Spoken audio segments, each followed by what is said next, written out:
wax vers la fin ci la ko réaffirmé waat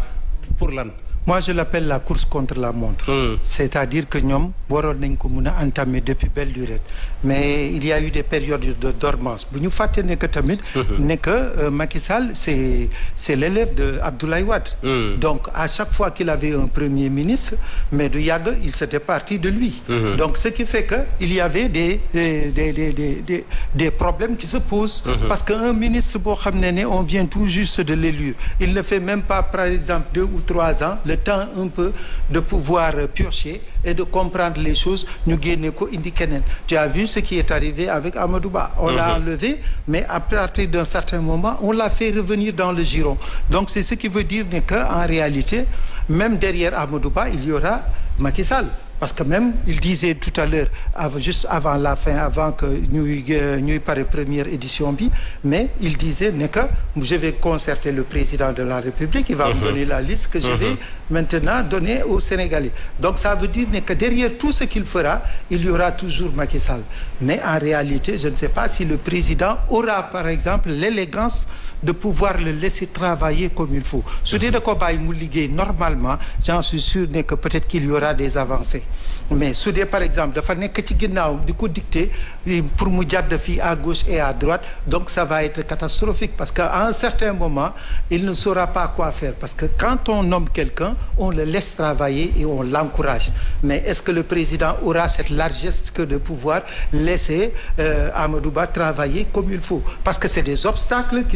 qui sont devant sa trajectoire. Donc il lui appartient à lui de faire confiance à cet homme-là. Si ça marche c'est bon, si ça ne marche pas mais on concède que ça n'a pas marché. Mais en réalité il faudrait que Amadou Ba ait les coups de franche pour pouvoir véritablement mener la bataille qu'on lui a confiée. Mais surtout mener la bataille qu'on lui a confiée. Dina baax itam au-delà de tout ce qu'on a soulevé comme urgence yi nga xam ne mi ngi xaaral le nouveau premier ministre et les futurs membres du gouvernement. Que ce soit également un gouvernement bi nga xam ne dafay wëlbatiku gën a jàkkaarloog Sénégalais yi. gën a jàkkaarloog Sénégalais yi su ma ko waxee nag mooy gën a jox cër gën a yaatal lii nga xamoo di l'action bi nga xam ne secteur privé national bi war na ko mën a am. si li nga xam ne moo di 17 mois yi Simon. gis nga lépp loo xam ne chantier la lépp li nga xam ne marché yu mag yi la yu yaatu yi la nañu wëlbatiku encore une fois suñu secteur privé bi. ñu xool ñoom naka la leen war a mën a waxtaan ak ñoom ba nga xam ne daañu mën a former ay li nga xam ne moo di groupe yu gën a am doole. gën a yaatu ñu daal di leen di jox marché yi. le passage de Amadou Ba véritablement à la primature. war na nekk war na marqué wu de encre indélébile par rapport ak li nga xam ne gis nañu ni entre 2012 et 2022. gis nañu ni secteur privé bi daal mi ngi gën a am dayoo mi ngi gën a yaatu mi ngi gën a defaru mi ngi gën a baax ñu ngi koy gën a jox cër ñu ngi koy gën a sédd si wàllu marché yi ëpp solo muy marché état ba nga xam ne effectivement ñun daañu gën a mën a jariñu si li nga xam ne mooy suñuy mooy li nga xam ne mooy suñu arme bu ëpp solo mooy véritablement la main d'œuvre qui est là et cette main d'œuvre c'est une main d'œuvre de jeune boo xam ne war nañ ko mën a utiliser te loolu nag pour ñu gën ko mën a def mooy gën a yaatal li nga xam ne moo di secteur privé. Il faut quand même que l'on puisse également casser le monopole de certains. Parce que am na ñoo xam ne ñu ngi fii depuis 30 ans depuis 40 ans ñoo xam ne dañoo yor benn monopole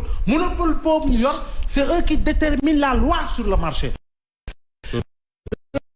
Il faut quand même que l'on puisse penser que les marchés de nokki pour mu gën a am doole pour mu gën a dox pour mu gën a mën a créer richesse c'est bon il faut qu'il y ait la concurrence. Monopole dans le secteur des importations.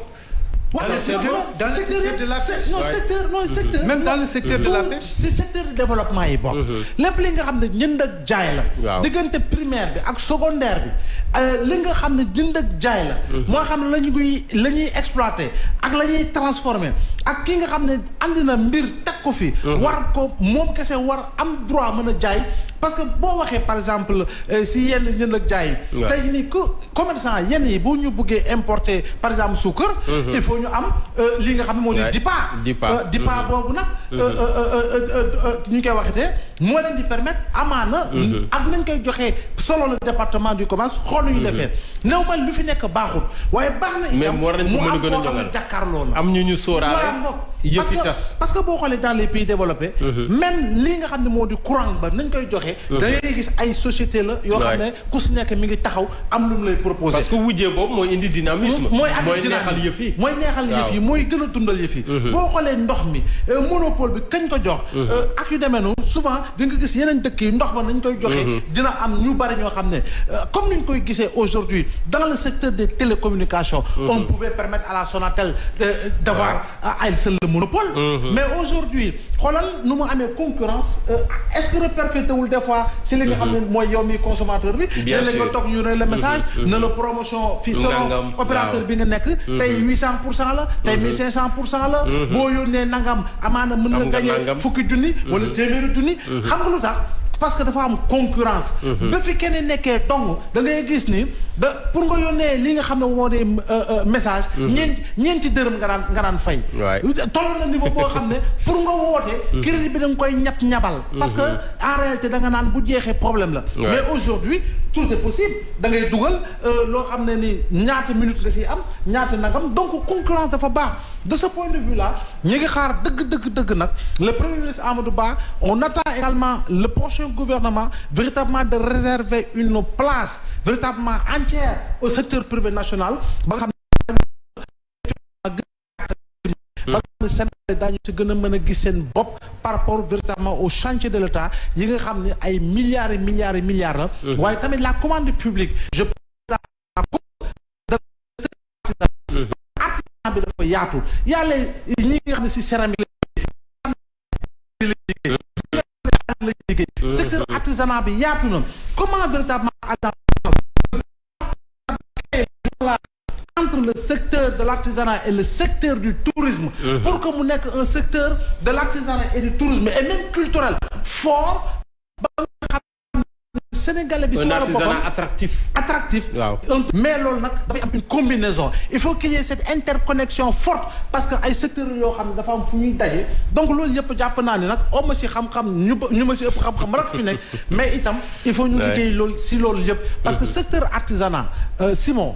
dafa nekk secteur pourvoyeur d'emploi bu yaatu bu am solo donc loolu nag suñ ko amee mu nekk li nga xam ne moo di wurus waruñu ko xoolinu përëm donc faisons en sorte que nos secteurs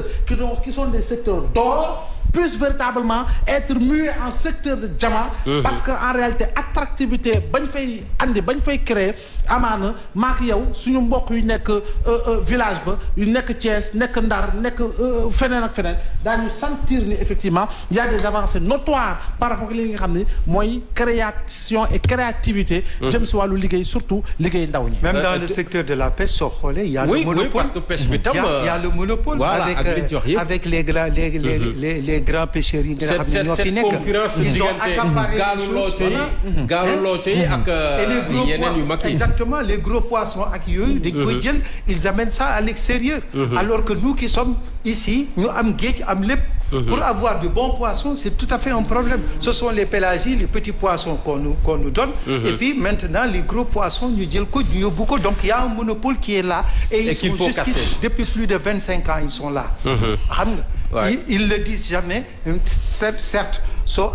si tu parles du secteur de la pêche ils vont te dire que ça ne fonctionne pas parce que ce sont les gros bateaux yoo xam ne étrangers qui viennent racler nos fonds il y a une petite part de vérité mais en réalité ce qui se passe ce sont eux également qui raclent nos fonds marins prennent les gros poissons les pélagies et les ñu envoyé ko en Europe donc ça veut dire que ñun on a des richesses yoo xam ne sur lesquelles nous n'avons presque pas la chance que de pouvoir en bénéficier. Ouais. Et ce sera peut-être un autre chantier pour Amadou Ba mais Amadou Ba pour mu réussir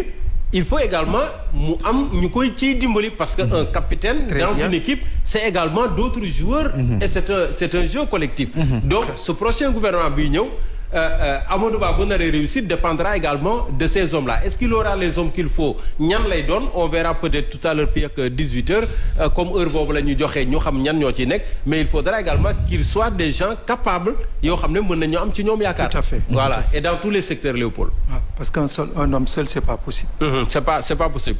Donc les autres ministres doivent également venir avec leur profil. Ouais. Avec leur peut-être. Entre-gens et cetera mooy tax ba peut-être ñu mën a xam ndax gouvernement bi dina mën a régler dina mën a nekk à la hauteur ci priorité yi nga xam ne moom le président dégagé. Il faut quand même que wax nga ko capitaine d'équipe. Il faut que tamit le reste de l'équipe ñoom ñëpp nekk ay numéro 9. Ah mais c'est sûr sinon ça va pas. waaw ça va pas. Il faut qu'ils soient de très bons attaquants. Et par rapport li nga xam ne moom la ñuy xaar ci ñoom. ak la ñu leen di dénk ci dossier. ñoom c'est des Sénégalais fii la ñuy yeew fii la ñuy fanaan. fii la ñuy dëgg ñoom xam Sénégal di dund. xam na la ñooy jafe-jafe wu Sénégal. Il ne faudrait pas quand même que ñu wéy di jox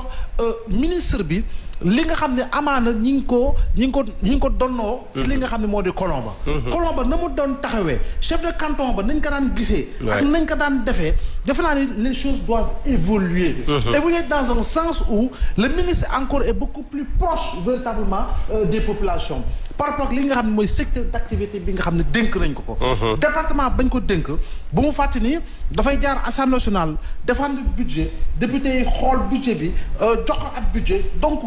xaalisu Sénégal lañ ko dénk bu ñu la dénkee xaalisu Sénégal itam ñu ne nag il te faut atteindre tel ou tel autre objectif il faudra véritablement être moins politicien waaye je dois être pleinement ministre pour mën a liggéey li nga xam ne moom lañ ma dénk pour véritablement à travers le président et véritablement à travers le premier ministre bi nga xam moom koy jox da ko nii laa ko bëggee mu defee noonu donc de ce point de vue là il faudrait quand même que l'on ait véritablement ay ministres surtout parce que engagé par rapport à cette équipe là ñun ñëpp duñu dem il y a des ministres qui seront encore là il y a de très bons ministres qui ont démontré depuis bu leen falee que ni ils sont très engagés par rapport ak liggéey bi nga xam ne sas na leen ko il y aura peut-être des têtes nouvelles qui sait mais quoi qu'il en soit et quelle que soit par ailleurs la composition du gouvernement que l'on attend si fii léegi ay waxtu encore une fois du ma ne Fatou ñëwaat na wala Fatou dem na wala Doudou moo ñëw wala Pathé moo dem loolu yëpp amul solo mais dina am forcément ñu ñuy recycler entre guillemets non si dina am ñu ñuy recycler dina am ay permutations nit dina jóge fee dem fee et cetera comme ni ko gisee si formation si gouvernement yi ñu mës a former yëpp mais encore une fois gouvernement boobu Simon bul fàtte ni itam si liggéeyam dafay dépendre tam sur li nga xam ne moo di marche Assemblée nationale parce que gouvernement comme andiwaat nañu poste premier ministre mais bul fàttali ne gouvernement day delluwaat Assemblée nationale 3 mois normalement voilà day delluwaat Assemblée nationale voilà day delluwaat Assemblée nationale donc la ñuy saytu si action gouvernement bi te rôle boobu ñu déjee ko Assemblée nationale ak Assemblée nationale nu mu demee par rapport à sa configuration il y a pas d'homogénéité il y a une hétérogénéité bi nga xam ne moo gën a yaatu li nga xam moo doon homogénéité bu ñu daan gis ni benn majorité moo fa doon nekk ëpp doole ñëpp aujourd'hui les choses ont changé léegi nag ministre bi lañ ko dénk aujourd'hui am na député yoo xam ne daañu ko mën a saytu boo xam ne ñoom dañ ciy am jot lool dañ ciy am pas-pas lool parce que itam ñoom ils ont en ligne de mire ñii lu ñu am en ligne de mire mooy 2024 donc il faut quand même ñuy fàttaliku ñoom itam ils auront véritablement à faire véritablement devant une assemblée nationale boo xam ne c'est une majorité étriquée surtout que kii nga xam ne moo leen joxoon majorité absolue am na koo xam ne rocceeku na waat na te muy Mimi Touré donc instant bi ne on a recréé un autre équilibre même si par ailleurs il y a 2 non inscrits yoo xam ne ñi ngi Assemblée nationale waaye qui se réclament de l'opposition donc il faut quand même ñuy sóoraale lépp donc le discours qu'ils porteront sera de grande importance la démarche yi utilisée ce sera également une démarche de grande importance jërëjëf Mbaw on a Momath Cissé en ligne Momath Cissé vice-président de l'ASCOSEN Serigne Momath ñu ngi lay nuyu maa ngi lay fay. alors yow nga bokk ci waa ASCOSEN association des consommateurs du Sénégal président de la République fixe déjà les priorités pour le nouveau gouvernement et il est essentiellement question de priorité entre guillemets sociale yéen ban jàngat ngeen ci am. waaw ñu di kontaan ci loolu ndax président bu demee ba xalaat ne moment bi war na woo association des défenseurs de consommateurs c'est pour ñu waxtaan ci li nga xam ne moom la jamono laaj. muy la flambée des prix des denrées de première nécessité et autres même flambée. parce que wax nañ affaire aussi location bi. mais bu ma ko jëlee par benn dama koy sérieux mooy am na loo xam ne mënul xaar. muy lan. mooy prix. donc état war na ci biir waxtaan yi nga xam ne moom lañ war a def mu wax ñu en toute transparence lan la mën a def ci panier bi pour atténuer la souffrance des Sénégalais. ki nga xam ne bu ñuy dem di jënd ci marché bi. mais mën nañ ko proposer ne nag bu ñu yem ci produit yi nga xam ne nii moom lañ encadré parce que Sénégalais yi li ñu gën a sonn tey mooy boutique quartier yi. boutique quartier yi produit yi fa nekk lépp encadré wuñ ko ñii li ñu ñàkk encadré di ko saytu moo ëpp dañ foogoon ne nag concurrence bi mooy faire jouer. pour que boo duggee ci boutique bi mu cher nga dem ci bële mu gën a moins cher. mais gis nañ ne entente mooy am ci boutique quartier yi tey jii ma jox la benn exemple boo buggee benn pâte dentifrice. nga dugg ci boutique bi benn waay ne la 800 francs nga jënd ko fa boo tegee 10 minutes après boo ñëwee boo fa fekkee beneen waay. def la naan 1000 francs te autorité benn amul moyen de sanction. pour sanctionner loolu sonnal na Sénégal yi parce que produit yi ñu encadré ci boutique yi rek mun naa wax ne ñeent la muy ceeb bi. muy diwlin bi. muy mburu mi ak gaz mais yi ñuy ñàkk encadré mu ëpp te foofu la population yi gën a sonn donc loolu war nañ ci waxtaan léegi loolu muy benn mooy li nga xam ne mënta ñàkk c'est tout de suite. produit yi nga xam ne nag dañ leen di importer te encadrement bi mënul fixe parce que fañ leen di jëlee dafay changer de jour en jour loolu bu ñu bàyyi ñu def vente libre. mais nañu indexé marge bénéficiaire parce que bu variation bi bu amee 1% ci extérieur léegi importateur bi waruñu ko imputer de plus de 1%. moo tax ñu war a indexer seen marge bénéficiaire sinon rek dañuy xaababal à court et moyen terme mooy boo xoolee lépp lu ñuy jéggaane war nañ ko waxtaanee. mu ngi fii ci Sénégal nañ xool ceeb bi man dama rus bi ñu waxee ne am nañ 3 mois de consommation te depuis Ablaye Wade amoon nañ plus de 3 mois de consommation. kon dañ dellu gannaaw malgré que milliards yi ci dugal milliards yooyu nañu ko saytu. booy def investissement ci programmation boo demee ba mu yàgg da ngay toog nga xool nga seetu ko gannaaw boo ko seetoo nga am nga gis ci ay rëq-rëq nga war ko jubbanti. boo ko jubbantee nag nga def monitoring. mais Momath monitoring oui. président nee na dina convoquer ay concertation certainement yéen dina leen invité yaa ngi koy junj sànq.